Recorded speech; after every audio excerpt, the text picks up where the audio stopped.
One of my favorite memories is on a congressional trip, actually the only Codel I've ever gone on. Harry kept bugging me to go. And it was to China, and there were a group of 10 of us, and it occurred in the spring break. It was very ecumenical. So we spent Easter Sunday at an evangelical church in China that was sort of being oppressed by the Chinese government. But it was also Passover, and there were a few Jewish members, and so we had a Seder. Harry, actually, with his always spirit of looking out for someone else and generosity, we had it in Macau. Now, on the trip were Frank and Bonnie Lautenberg. They were to conduct the Seder. But they spent the whole time. Seder's pretty long, Passover Seder, before you eat. And Frank and Bonnie prolonged it by arguing with each other about how to conduct the Seder. Frank, you don't do it that way. Shut up, Bonnie. It's this way. And it went on and on and on. I saw Harry. He was seated next to Iris and me. He was squirming. I know him well. Steam was coming out of his ears. He wanted to get on with it and get back home. It was getting late. But, impatient as Harry was, the Seder always wins. And so it did. But God bless his heart, Harry sat there for a whole hour, another hour, very polite, never said a word. And that's who he is. He's always been a good sport. He takes what comes, doesn't complain, doesn't whine, just does the best with whichever situation he's in. So, Harry, while you're in a sporting mood, I'll try to add a few words to what has already been said. He's not only somebody who can be quiet and take it as it is, he can at times be passionate. And I'm going to let some of you know this story, but I'll let many of you in on a secret. Other than Landra, there's another woman that he gave a big, fat, wet, sloppy kiss on the lips to in this room. Yep.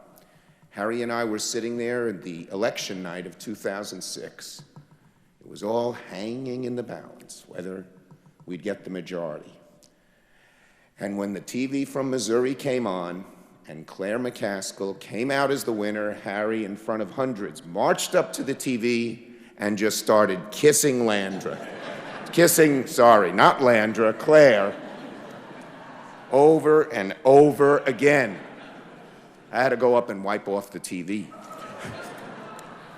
Now, I got to know Harry when he came to the Senate in 1999.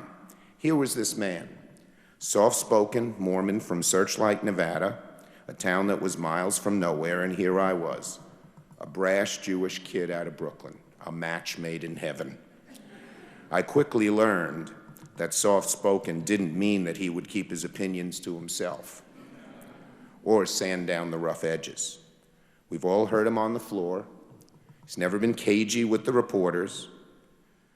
Harry would look at my shoes every so often when I'd walk in the room and pull me aside in the corner and slip $20 to me and said, "Get a shoe shine already." He was blunt even about his bluntness. He once remarked about some political flare-up. Could I have couched my words more carefully? Maybe. But I said it, and I meant it, and I'm not apologizing for it. It's just the truth. That is vintage Harry.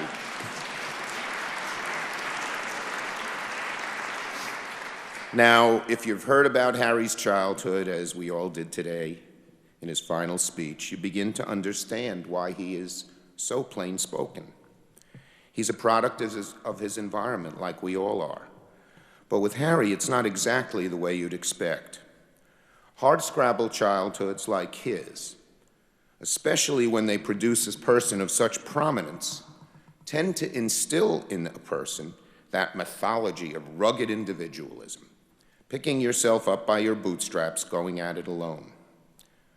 And Harry learned that lesson, but he had such a big heart, he also learned a much different lesson, and that is that in tough circumstances, we need each other more. He wrote about how he and his brother would stick together to stand up to their father if he was being rough on their mother.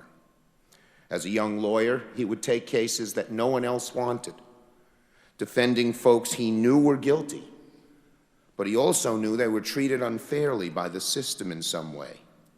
He abhorred that unfairness and injustice in life, no matter who it afflicted.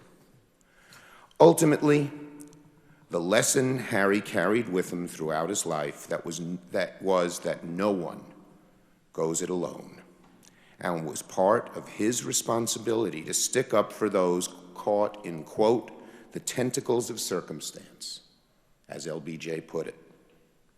It was that same instinct that led him to take a hard-charging freshman from New York under his wing. I'm telling you, there is no one better to have in your corner than Harry Reid. Much has been made of his boxing career, and it's true, he's a tenacious fighter, tough, smart, and relentless. But what these descriptions often miss is that the important thing is not that you fight. The important thing is what and who you fight for. Harry fought for people. He fought to protect seniors from the privatization of Social Security and Medicare. He fought to get the ACA over the finish line, providing health care to 22 million Americans who never had health care before, just like his family. He fought for the environment. He had one of the most illustrious records when it comes to clean energy, land conservation, and preserving historical landmarks. He had a passion for them. I remember when he visited Hyde Park in New York for the first time, and he talked to me about it for about a half hour, on. And that was it, until one day, about 7, 8 months later, I got a call from the head of the Hyde Park Monument. He said, thanks for that $15 million earmark you put in the appropriations bill. I didn't even know it was there. It was Harry M. Reid. He fought for the things he cared about, and though he didn't always prevail, he always kept fighting. And honestly, in the true tradition of Harry honesty, I had the exact same lines from The Boxer that Nancy Pelosi read.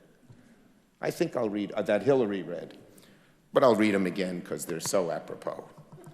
In the clearing stands a boxer, a fighter by his trade, and he carries the reminders of every glove that laid him down, but the fighter still remains.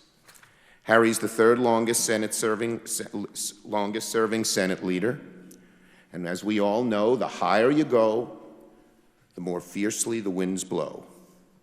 You can easily lose your way, get blown off course, beaten down. Your fighting spirit can flag. What keeps people going is their internal gyroscope, their sense of right and wrong. No one has a better internal gyroscope than Harry Reid.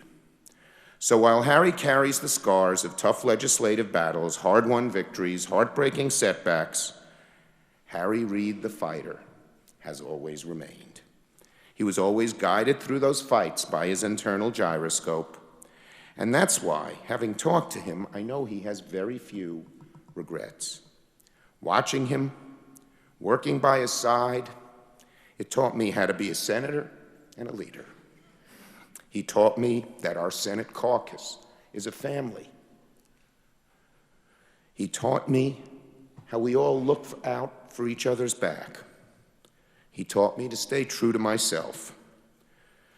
Despite the obvious differences, we're both from these remarkably defining places, and Harry Reid goes by the same credo I do.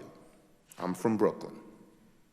Sometimes it helps me, sometimes it hurts me, but I'd be a lot less of an individual if I tried not to be from Brooklyn.